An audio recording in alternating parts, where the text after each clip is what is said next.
Welcome to our student. आज हम कर रहे हैं 11th अकाउंटेंसी का चैप्टर 7। हमारे चैप्टर का नाम है डबल एंट्री सिस्टम।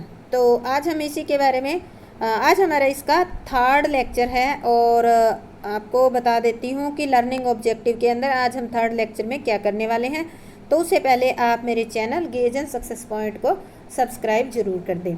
तो आज इस लेक्चर के अंदर हम पढ़ेंगे इसके बारे में कि इसके एडवांटेज और डिसएडवांटेज क्या है और साथ ही इसकी कुछ स्टेजेस होती हैं उनके बारे में भी हम स्टडी करेंगे। तो आज हमारा ये थर्ड लेक्चर है इस चैप्टर का। तो सबसे पहले हम करते हैं कि stages and parts of double entry system, यानी कि डबल एंट्री सिस्टम के अकॉर्डिंग आप लेखा करते हो तो आपको कुछ एक स्टेजेस से होकर गुजरना पड़ता है, बाद में जाकर फाइनल आपके अकाउंट तैयार होते हैं। तो इन स्टेजेस को या इस कार्यविधि को या इस प्रोसेस को आपको स्टेप बाय स्टेप ही करना है। तो इसको 3 पार्ट में डिवाइड करते हैं मोटे मोटे तौर पे। सबसे पहला आता है ओरिजिनल रिकॉर्ड। ओरिजिनल रिकॉर्ड मतलब ओरिजिनल रिकॉर्ड क्या होता है? जब भी कोई ट्रांजैक्शन होती है, सबसे पहले फर्स्ट टाइम आपने कोई भी लेन देन किया तो उसको आप क्या करते हो, एक बुक में लिख देते हो। उस बुक का नाम क्या होता है? जर्नल। जब ओरिजिनल रिकॉर्ड करते हो तो देखो, अगर आपका छोटा बिजनेस है तो एक ही बुक में आपका काम चल जाता है। एक बुक में आप सारे लेन देन एक दिन के लिख सकते हो। अगर आपने एक ही बुक लगा रखी है तो उसको हम क्या कहेंगे? Journal book. अगर आपका बिजनेस बहुत बड़ा है, बिजनेस का साइज बड़ा है, तो सीधी सी बात है कि आपके जो ट्रांजैक्शन हो रहे हैं वो बहुत ज़्यादा संख्या में होंगे। तो क्या आपको लगता है कि एक ही बुक में आपका काम चल जाएगा? एक बुक तो एक दिन में ही भर जाएगी। तो हम क्या करते हैं, जब बिजनेस का आकार साइज बड़ा होता है और जब ट्रांजैक्शन ज़्यादा होती है तो ये जो जर्नल है ना, इसको कई बुक्स के अंदर डिवाइड कर देते हैं, कई बुक्स के अंदर। जैसे कि आपको बता दूं कि परचेज बुक होगी, कैश बुक होगी, परचेज रिटर्न बुक होगी, सेल्स बुक होगी, सेल्स रिटर्न बुक होगी। कुल मिला के हम कहते हैं कि 8 बुक के में बांट देती है। और ये जो बुक अभी मैंने नाम बताए, purchase sales, purchase return, sales return, इन बुक को हम जर्नल का उप विभाजन या हम इसको सब्सिडरी बुक भी कहते हैं। जो अभी मैंने बुक के नाम बताए ना, इनको हम सब्सिडरी बुक कहते हैं। तो अभी आपको इतने से पता चल गया होगा ओरिजिनल रिकॉर्ड। अगर आपका बिजनेस छोटा है, आपके ट्रांजैक्शन कम है, तो आप एक ही रजिस्टर के अंदर लिख लोगे जिसको कहोगे जर्नल।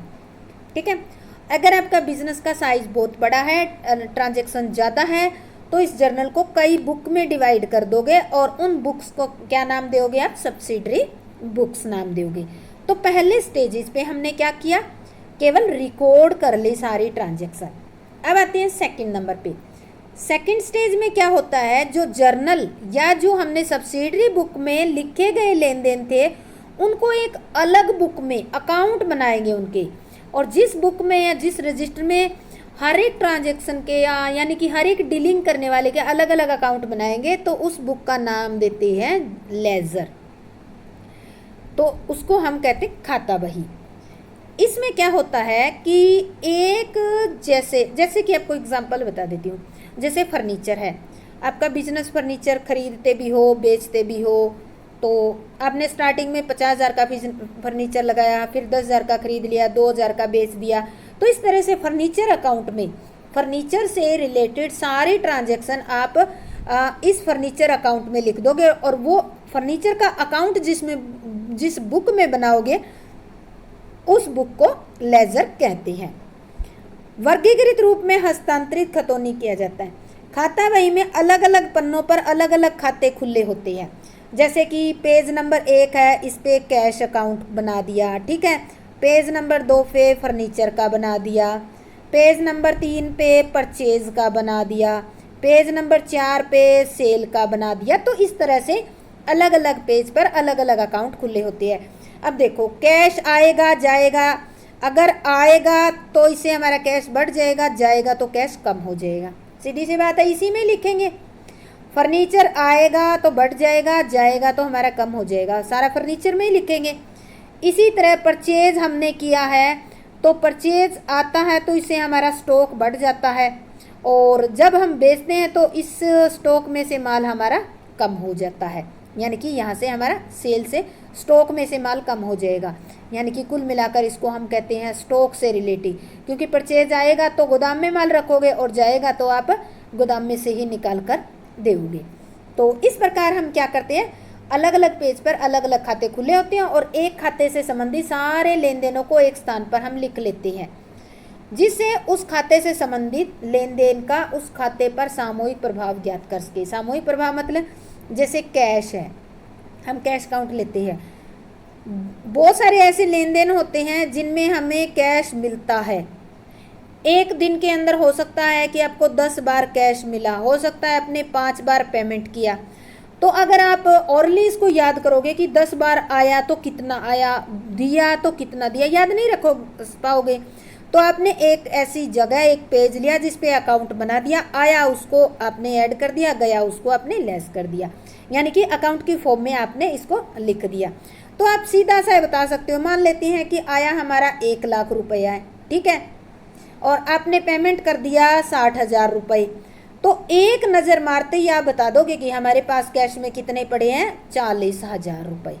तो इसका लेजर बुक में अकाउंट बनाने का यही फ़ायदा होता है कि इसमें क्या होता है, खाते से संबंधित विभिन्न लेन देनों का उस खाते पर सामूहिक प्रभाव ज्ञात कर सकती है।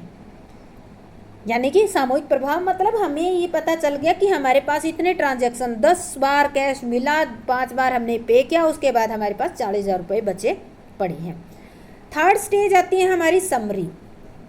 थर्ड स्टेज, इसमें क्या करते हैं, खाता बही में जो भी हमने खाते खोल रखे हैं उनका बैलेंस निकालते हैं। जैसे अभी आपको कैश का निकाल कर बताया ना मैंने बैलेंस, सेम इसी तरह से कैश का, फर्नीचर का, परचेज सेल का नहीं निकालते, और ट्रेडिंग में कर देते हैं कि इतने की परचेज की, इतने की सेल की, निकालते तो उनका ही बैलेंस शीट में ट्रांसफ़र करते हैं।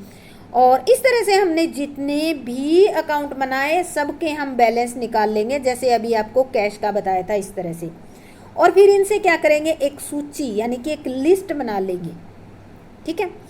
और अभी आपने जो ये अकाउंट थे इनके बैलेंस निकाले, जिनके डेबिट निकले तो डेबिट से इस लिस्ट के अंदर, इस लिस्ट का नाम होता है ट्रायल बैलेंस। इस ट्रायल बैलेंस के डेबिट जिनका निकला इसके डेबिट में रख देंगे, क्रेडिट जिनका निकला इसके क्रेडिट में रख देंगे।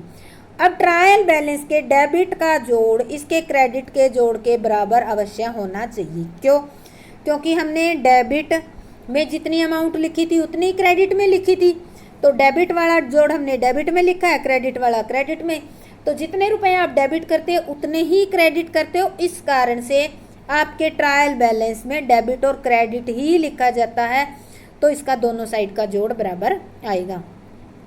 यदि ट्रायल बैलेंस के दोनों साइड का जोड़ बराबर हो तो खाते में यानी कि अर्थमेटिकल जो एरर होती है उसका पता चल जाता है कि आपके अकाउंट में कोई भी मिस्टेक नहीं है। फिर परीक्षा सूची यानी कि इस ट्रायल बैलेंस की हेल्प से हम क्या बनाते हैं, trading account, profit and loss account तैयार करते हैं। और फिर साल के एंड में हम क्या करते हैं, ये जो 3 अकाउंट होते हैं ये साल के एंड में ही तैयार किए जाते हैं। प्रॉफिट एंड लॉस अकाउंट से तो ये पता चलता है कि साल में कितना प्रॉफिट और लॉस हुआ। और आर्थिक स्थिति जानने के लिए आप बैलेंस शीट बनाते हो, इससे आपको ये पता चल जाता है कि हमारे पास कितनी एसेट्स है, कितनी लायबिलिटी है। तो इन सब बातों का आपको पता चल जाएगा कि किस व्यक्ति से कितने रुपए लेने हैं, किसको कितने देने हैं। तो ये थे हमारी कुछ स्टेजेस। अब हम पढ़ते हैं कि डबल एंट्री सिस्टम है जो उसका एडवांटेज क्या है। Advantage of double entry system या कॉजेज ऑफ इट्स पॉपुलरिटी, यानी कि क्या कारण है, ये क्वेश्चन इस तरह से भी आ सकता है घुमा के, क्या कारण है जिसकी वजह से जो डबल एंट्री सिस्टम है वो पॉपुलर हो गया। एडवांटेज का इस तरह से क्वेश्चन आ सकता है, कॉजेज ऑफ पॉपुलरिटी यानी कि इसके लोकप्रियता के कारण पूछ सकते हैं, या फिर इसके लाभ भी पूछ सकते हैं। सबसे पहला तो है साइंटिफिक सिस्टम।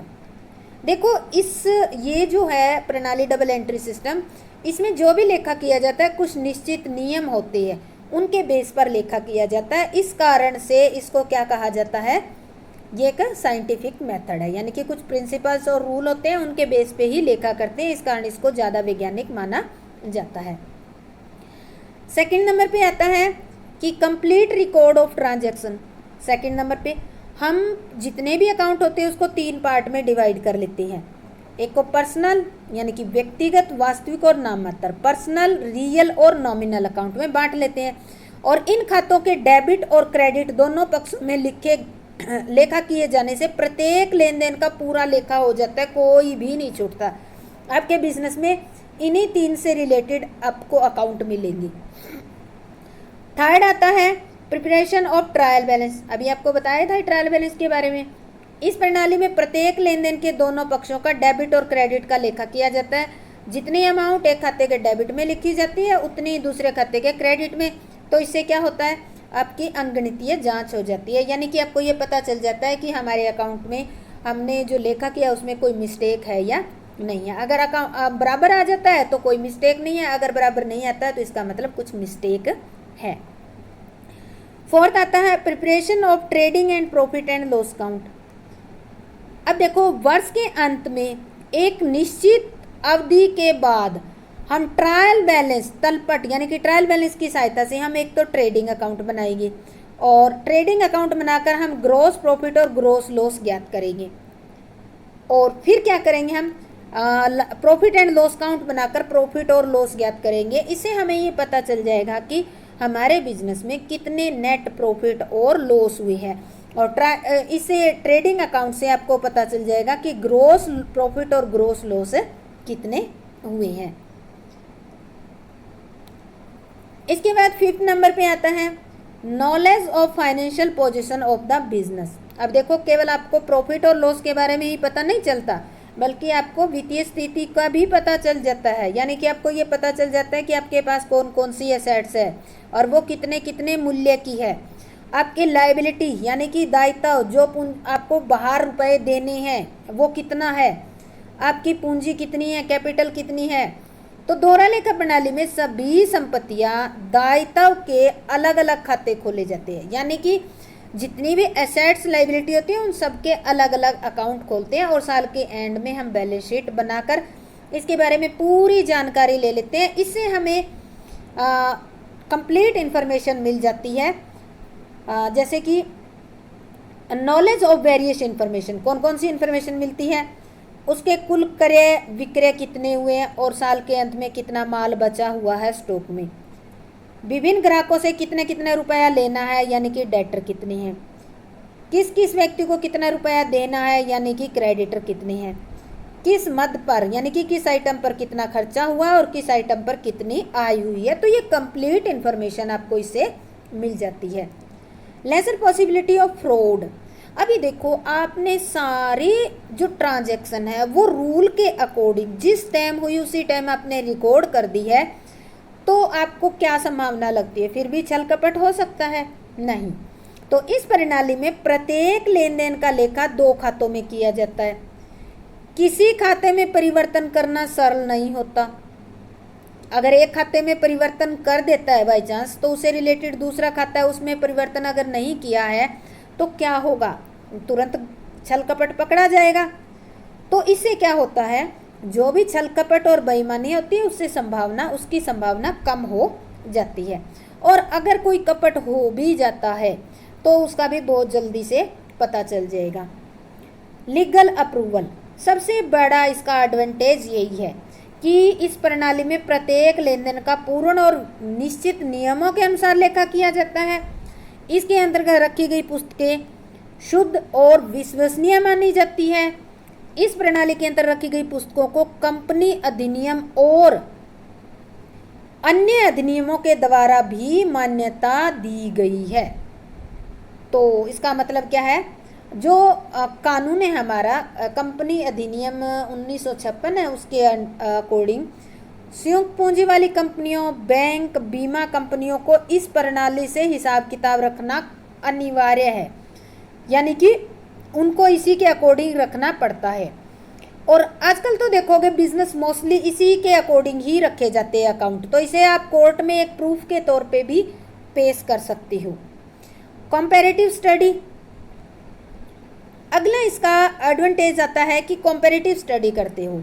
अभी आपको पता चला है कि ये क्या है, लीगली अप्रूव्ड है और कानून ने भी यानी कि रूल के द्वारा भी ये बताया गया है कि इनको कंपलसरी इसी मेथड से, इसी सिस्टम से खाते तैयार करने हैं, और मोस्टली बिजनेस भी इसी तरीके से खाते तैयार करते हैं।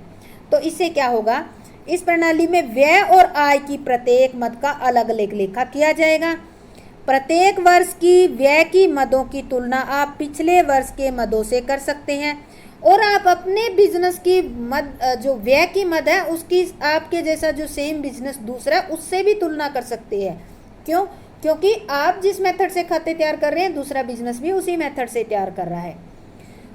तो किस शीर्षक पर कितना व्यय किया गया है ये आप पता लगा सकते हो। अगर आपको लगता है किसी आइटम पे ज़्यादा खर्च किया गया है तो उसको आप कंट्रोल भी कर सकते हो। तो इस तरह से आप अपने करंट ईयर के जो प्रॉफिट एंड लॉस है और बैलेंस शीट है उसके पिछले वर्षों से भी कंपैरिजन कर सकते हो। कंपैरिजन करके आप ये पता लगा सकते हो कि प्रॉफिट हमारे बिजनेस में पिछले ईयर की तुलना में बढ़े हैं या कम हुए हैं। 10th नंबर पे आता है help management in decision making, यानी कि प्रबंधकों को शीघ्र और विश्वसनीय सूचनाएं मिलती है इससे, जिससे उनको डिसीजन लेने में क्या होती है, आसानी होती है। सभी प्रकार के व्यवसायों के लिए उपयुक्त, suitable for all types of business. अभी आपको बताया था कि छोटे बड़े सभी प्रकार के बिजनेस है, सभी में मेथड यूज किया जाता है। देखो अगर छोटा बिजनेस है तो हो सकता है एक ही रजिस्टर में आपका सारा काम चल जाए, बड़ा बिजनेस है तो आप कई बुक लगा लोगे, बस इतनी सी बात है। तो इससे आपका ये एडवांटेज थे। इसके बाद हम करते हैं इसके डिसएडवांटेज। अब देखो कहते हैं नहीं, जहाँ फूल होते हैं वहाँ कांटे भी होते हैं, जहाँ सुख होता है वहाँ दुख, जिसके कुछ अच्छाई होगी उसकी कुछ बुराई भी होगी। तो सेम इसी तरह से इसके कुछ एडवांटेज भी है डबल एंट्री सिस्टम की। सबसे पहला, इस प्रणाली में हिसाब किताब की पुस्तकें काफ़ी ज़्यादा रखनी होती है। अगर आपका बिजनेस बड़ा है तो सीधी सी बात है ज़्यादा पुस्तकें रखनी पड़ेगी तो खर्चा भी बढ़ेगा। सेकंड, डेबिट क्रेडिट करने के नियम लागू करना कठिन कार्य है। दोहरा लेखा प्रणाली के नियमों का पूरा ज्ञान प्राप्त करने के लिए उचित शिक्षा, व्यवहारिक ज्ञान और ट्रेनिंग की आवश्यकता है। एक आम आदमी कहे कि मैं बिजनेस के रिकॉर्ड तैयार कर दूंगा तो ऐसा नहीं कर सकेगा, क्योंकि उसको अच्छी खासी उसकी एजुकेशन होनी चाहिए, प्रैक्टिकल उसको नॉलेज होनी चाहिए और उसको इसकी स्पेशल ट्रेनिंग भी मिली होनी चाहिए, तभी वो इसके अकॉर्डिंग प्रॉपर तरीके से अकाउंट मेंटेन कर सकता है। इस प्रणाली में खातों की अंगणितीय शुद्धता की जांच हो जाती है, यानी कि इसमें क्या है कि जांच हो जाती है कौन कौन सी अशुद्धियां हैं जो फिर भी रह जाती है, यानी कि जांच हो जाती है, फिर भी कुछ न कुछ मिस्टेक तो ऐसी होती है जिनको पकड़ना बहुत बड़ा मुश्किल होता है। ये टोटल 4 मिस्टेक है इसकी। कई बार क्वेश्चन में आ भी जाता है कि अशुद्धियां कितने प्रकार की है, तो ये 4 टाइप की आपकी अशुद्धियां हैं जिसको एरर कहते हैं। सबसे पहला है भूल की अशुद्धि। इसके तो नाम से ही पता चल रहा है, अगर कोई लेन देन है आपने प्रारंभिक पुस्तकों में ही नहीं लिखा है तो उसका पता ही नहीं चलेगा। आपने जब स्टार्टिंग में उस लेन देन को लिखा ही नहीं, कहीं रिकॉर्ड ही नहीं किया, तो वो आपका आगे चढ़ा ही नहीं, तो इसको आप नहीं पकड़ सकते। सेकंड, हिसाब की अशुद्धि। यदि प्रारंभिक खाते की पुस्तकों में गलत राशि से लेखा कर दिया, मान लेते हैं कि 500 की अमाउंट का 50 रुपये लेखा कर दिया, तो वो तो आगे 50 ही चलेगी, अकाउंट आपके ठीक रहेंगे, पर यहाँ गड़बड़ कितनी होगी, 450 रुपये की गड़बड़ होगी। तो ऐसी अशुद्धि है वो नहीं पकड़ पाते। सैद्धांतिक अशुद्धि, यदि कोई राशि सही पक्ष में लिख दी जाए परंतु गलत खाते में लिख दी जाए, यानी कि लिखना था कैश में और लिख दिया फर्नीचर में, लिखना था डेबिट में और लिख दिया डेबिट में, साइड तो सही होगी पर खाता तो गलत हो गया। इस तरह से अगर कोई गलती हो जाती है तो उसको पकड़ना बहुत मुश्किल हो जाता है। जैसे इसने कहा है कि मशीनरी के परचेज को मशीनरी खाते के बजाय क्रय में लिखना। तीसरी 4th नंबर पे आती है आपकी क्षतिपूर्ति की अशुद्धियाँ। इसके नाम से ही पता चलता है क्षति की पूर्ति करती है। यदि एक खाते की अशुद्धि की पूर्ति किसी अन्य खाते की अशुद्धि से हो जाती है तो भी ऐसी अशुद्धियाँ भी इस प्रणाली से पता नहीं लगती। मान लेते हैं ये 2 अकाउंट है, एक है हमारा कैश अकाउंट और एक फर्नीचर अकाउंट, ठीक है। आपको फर्नीचर में करनी थी 10,000 की एंट्री, आपने 10,000 की बजाय क्या कर दी, 1,000 की कर दी, ठीक है। और सॉरी कैश में करनी थी आपने 10,000 की एंट्री, 10,000 करने की बजाय आपने एंट्री कितनी कर दी, 1,000 की। और फर्नीचर में करनी थी 1000 की एंट्री, इसकी बजाय आपने क्या कर दी 10,000 की एंट्री। इसके भी डेबिट में आपने कर दी और इसकी भी डेबिट में कर दी, तो आपका जो फाइनल जो डाटा जाएगा वो तो ठीक जाएगा, पर ये अकाउंट तो गड़बड़ हो गए आपके। यानी कि एक की जो नुकसान हुआ है 9,000 का, उससे दूसरे ने 9,000 रुपये ने भरपाई कर दी है। तो इस तरह से अगर एक अकाउंट की कमी को दूसरे अकाउंट की कमी से पूरा हो जाता है, यानी कि अशुद्धि हो जाती है, तो ऐसी अशुद्धि को क्षति पूरक अशुद्धियाँ कहती है। तो स्टूडेंट, आपको अगर ये लेक्चर समझ आ गया है तो मेरे चैनल को लाइक, शेयर और सब्सक्राइब ज़रूर करें। आज हमारा ये डबल एंट्री सिस्टम का चैप्टर कंप्लीट हो गया है। जय हिंद, जय भारत।